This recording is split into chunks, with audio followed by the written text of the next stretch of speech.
Welcome back, friends.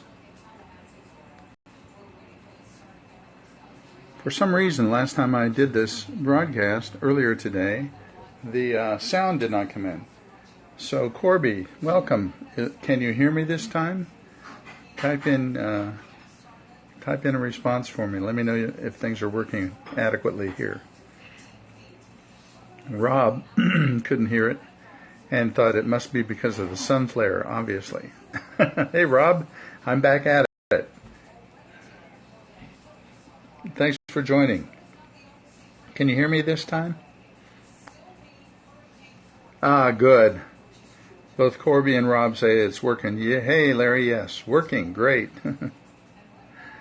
So the reason I do this is because I love the experience of the mystic. And I'm saying that the mystic is actually an experience. It's not an individual person, although I hope I could someday be known as a mystic. I know that we have mystical writers, and those are the writers that I like to read from for you, because they do what Van Morrison's song says. Remember Van Morrison's songs? Into the mystic. Come into the mystic. I want to rock your gypsy soul. And so these writings enable us to shift our consciousness into the consciousness of the mystic. And I think of it as like a layer cake. Here's the layer of our five senses, and how we take in the gross concepts. Hi, well, welcome. Thank you for joining. This is creation, and this is the mystic level. And this is the level that connects us everywhere, all of us. You can look at a flower and enjoy the flower and appreciate it. But when you look at the flower and see that the same creative power and love that made that flower has made you, then you're connected here in the mystic. It's like an aspen stand in Colorado. Do you know this? A stand of aspens is really just one root system, and that one root system has hundreds, thousands of trees. And so what we see up here is a bunch of different trees. What we know down here is that they're all one, connected as one system. And that's the way creation is. We're infused. All of creation is infused, I like to say, with the divine love and presence. Just as you would infuse a bottle of vodka with seed flavor or with the flavor of fruit, and the divine has been infused into all of creation. And I think that's in part what all religions have attempted to reveal, some more successfully than others. But the people who are very much aware and alert to this can help all of us get in touch with that mystic.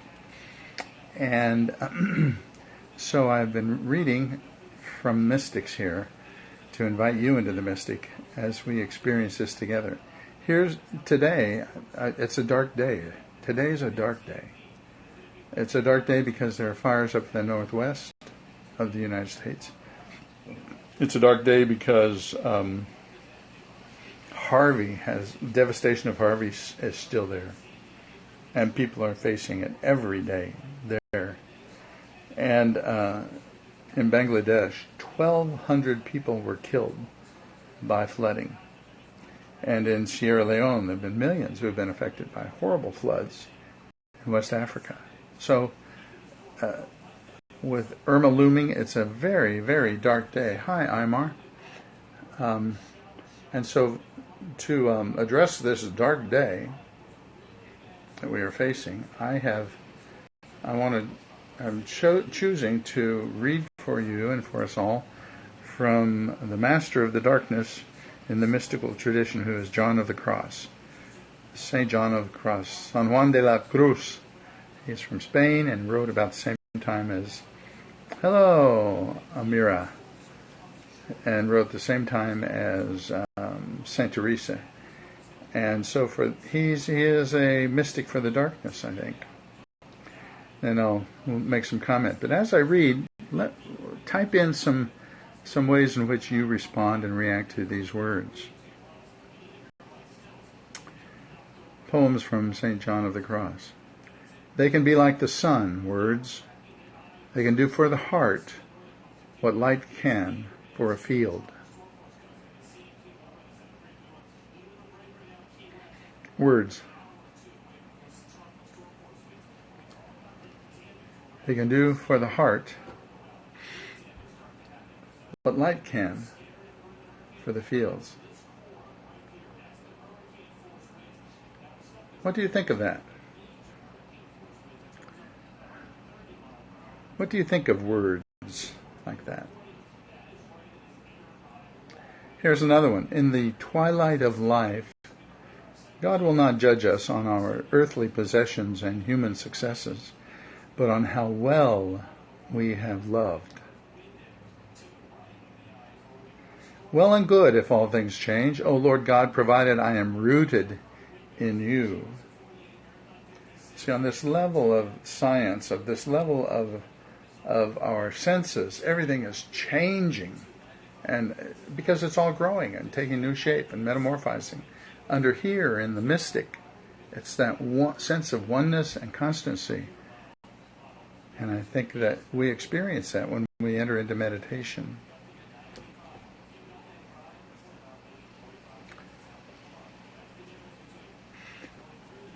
Okay, here's another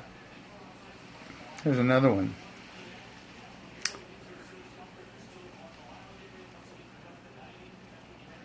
Humankind is not meant to be silent or rooted in silence.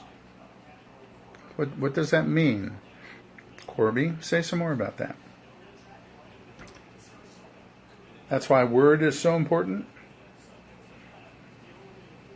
Word can be like the light to a field.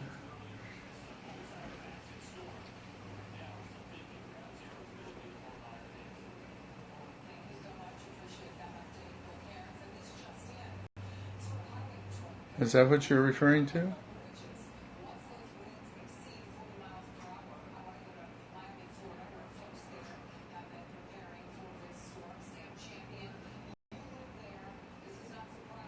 Okay, here comes another one from St. John of the Cross.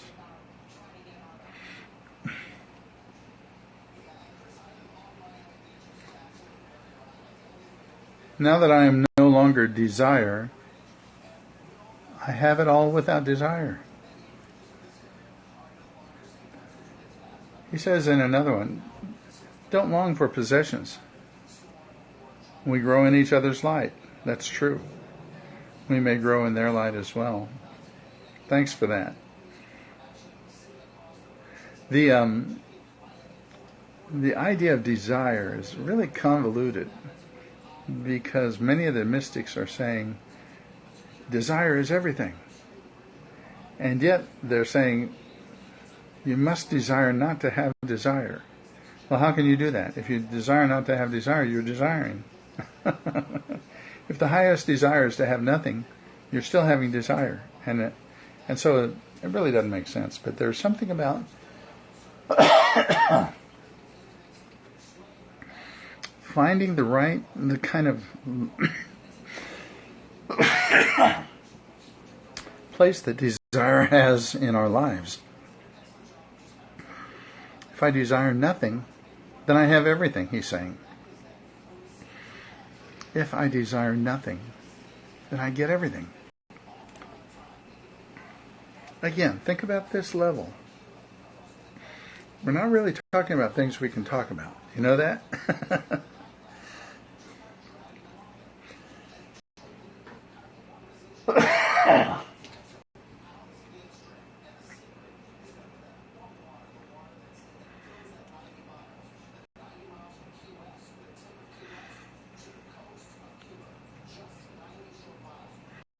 There is nothing better or more necessary than love. There's nothing better or more necessary than love.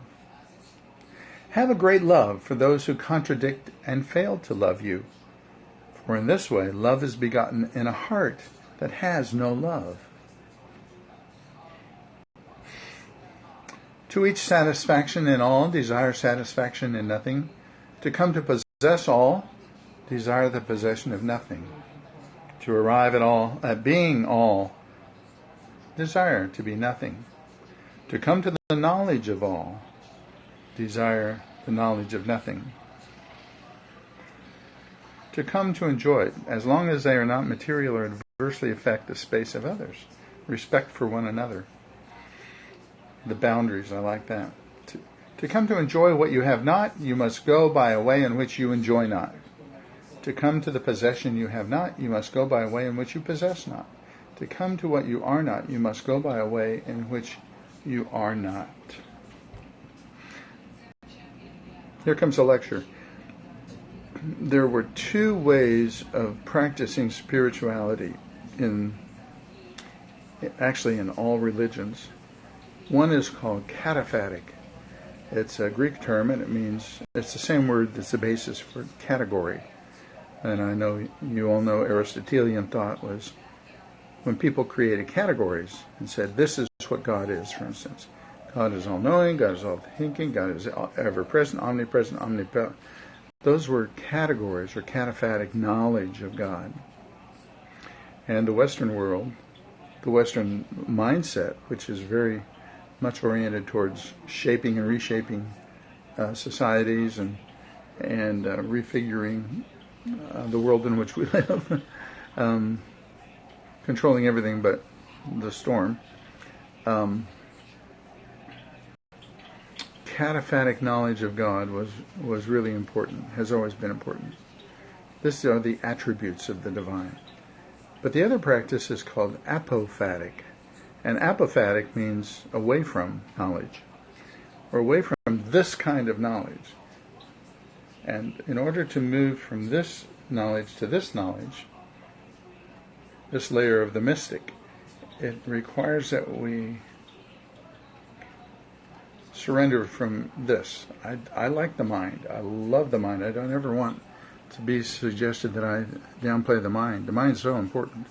And what we gain here informs, I think, how we experience the mystic. So, but the mystic is nonetheless below the mind, below the surface of the scientific mind, of the mind that knows. And therefore it is experienced in silence. Often, it is experienced in the not knowing. St. John of the Cross was huge about not knowing. He was known, and I believe aligned with a book entitled The Great Cloud of Unknowing. And in that, he wrote this poem. I came into the unknown and stayed there unknowing, rising beyond all science. I did not know the door, but when I found the way, unknowing where I was, I learned enormous things, but what I felt I cannot say, for I remained unknowing, rising beyond all science. It was the perfect realm of holiness and peace in deepest solitude. I found the way, a secret giving each release, that I was stunned and stammering, rising beyond all science. I was so far inside, so dazed and far away, my senses were released from feelings of my own. My mind had found a surer way, a knowledge of unknowing, rising beyond all science. And he who does arrive collapses as in sleep, for all he knew before now seems a lowly thing, and so his knowledge grows so deep that he remains unknowing, rising beyond all science.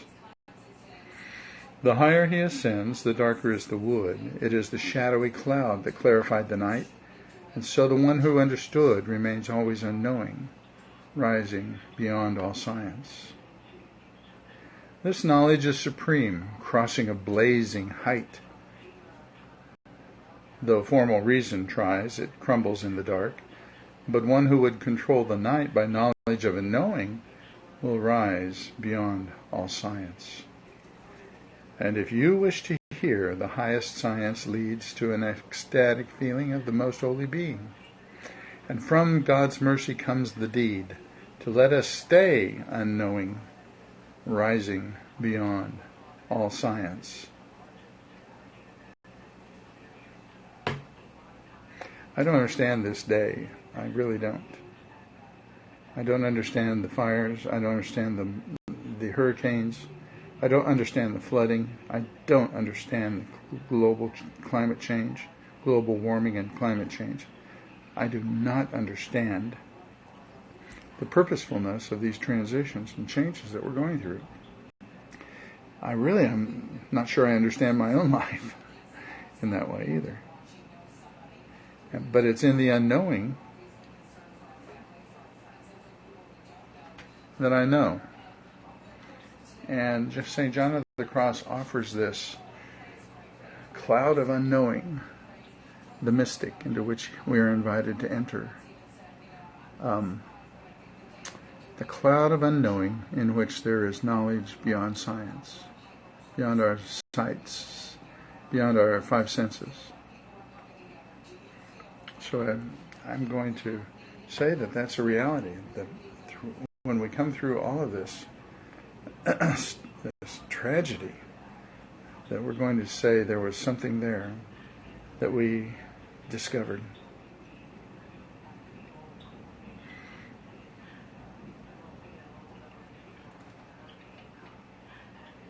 I'm going to read this one in Spanish, just because I can.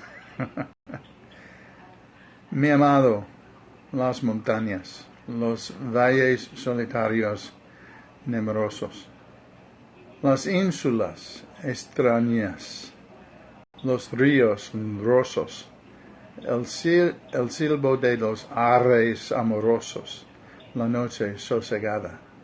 En par de los levantes de la aurora, la música callada, la soledad sonora, la cena que recrea y enamora. I don't know what it means, but I like the sound. My love, the mountains, the valleys, the solitary clouds, the insulated extremes, the rios, the loud rivers, and the silbo de los aires, the sound symbols of the loving air, breeze, the night, on par with the light. The music falls, the solitude sounds, and the meal that recreates and loves.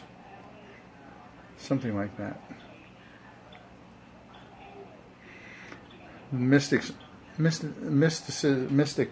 is experienced through creation, and so writers like this use. Hello, Sadie Howe. So writers in the mystic use the language of creation and their own senses, but it's a way of getting at what cannot be really spoken, the ineffable. This is a love poem. The living flame of love, oh, how gently and how lovingly dost thou lie awake in the depth and center of my soul, where thou in secret and in silence alone, as its sole Lord, abidest. Not only as thine own house or in thine own way, not only as in thine own house or in thine own chamber, but also as within my own bosom, in close and intimate union. It is this union that classic understanding of the change of conscience moves from celebrating creation and affirming it to really kind of confessing that I don't know much of what's going on, to being illumined with some deeper understanding, to experiencing the dark night of the soul. And at the dark night of the soul, in that consciousness, everything falls away. Everything. And we kind of are lost. We don't know where we are, what's going on. But all of that darkness and unknowing is preparation for union. Full union with the divine. Oneness that we can be glimpsed in many ways, and oneness into which we want to dwell in all of its fullness. I say that's from moving from this, the scientific awareness of everything through our senses, wonderful creation, to this, to the mystic, in which we know that our lives and all of creation is infused with the divine presence and love. And that's what connects us. That is where the connection is, in the mystic. So, there is a reason for everything, and when the magic of Mother Nature, Father and Time, and the Great Spirit, that's true. There is a reason here that we don't perceive. We don't see it here for sure. But here we can say that, in this mystic, we can say that there's something reasonable about what's occurring in what we see. Thank you, Corby. Good thought.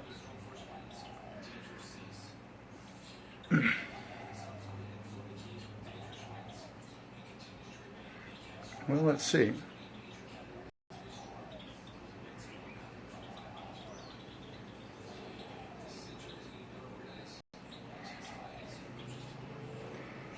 Songs of the Soul. I said it's a dark day, and it's also a dark night. Songs of the Soul from St. John of the Cross. Oh, a dark night, inflamed by love longing, oh, exquisite risk.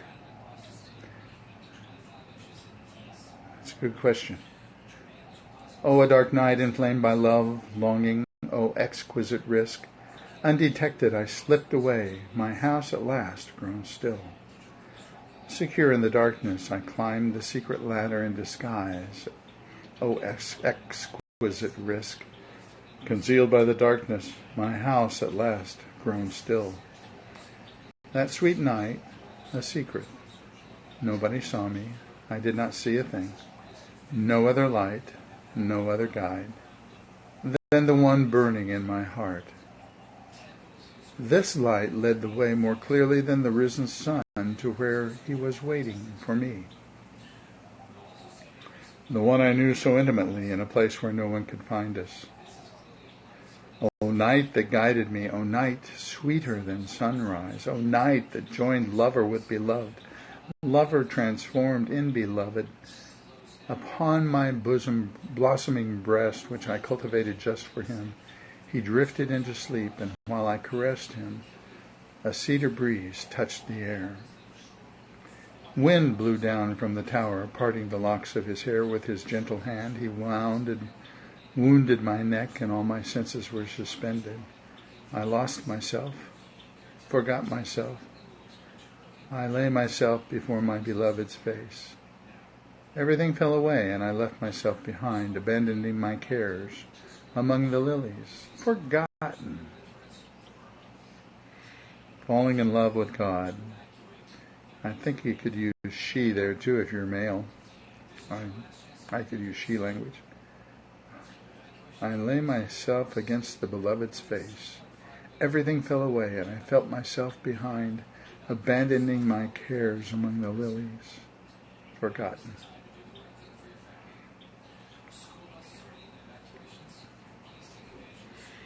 If a man wishes to be sure of the road he treads on, he must close his eyes and walk in the dark. When everything falls away, everything that has meaning for us, everything by which we've defined our life, our capabilities, our physical well-being, our jobs, our relationships. I was so caught up in my identity as a father, as a minister, as a husband, and when all that was taken away from me, it was dark. I was so disheveled. I didn't know what to do. I didn't know who I was, and that was the issue. Who am I? And so when you go through the darkness of the soul like that, and you ask that question, who am I?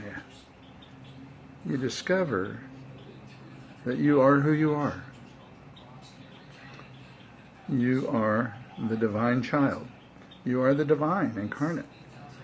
You are beyond your own understanding, beneath your own senses of who you are, and your identity is no longer what's here.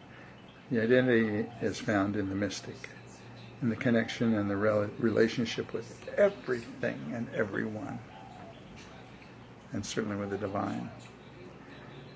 So one last.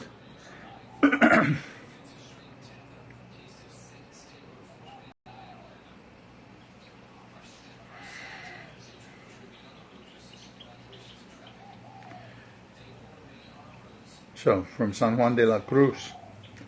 Hence, for the soul to be in its center, which is God, we have said, it is sufficient for it to possess 1 degree of love.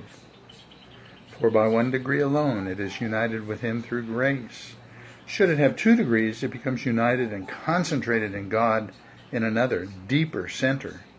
Should it reach 3, it centers itself in a third, but once it has attained the final degree, God's love has arrived at wounding the soul in its ultimate and deepest center, which is to illuminate and transform it in its whole being, power, and strength, and according to its capacity, until it appears to be God. You are divine. When light shines on a clean and pure crystal, we find that the more intense the degree of light, the more light the crystal has concentrated within it, and the brighter it becomes. It can become so brilliant from the abundance of light received that it seems to be all light, and then the crystal is undistinguishable from the light, since it is illumined according to its full capacity, which is to appear to be light. So you are the crystal.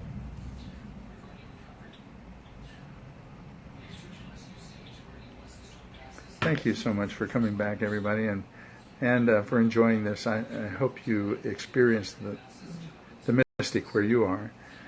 I happen to be in the mystic in Hawaii here, and that's where I'm listening to it. But wherever you are,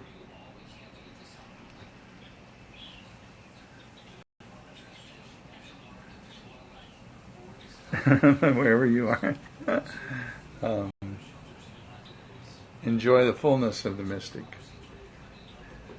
and experience the blessings of union with God.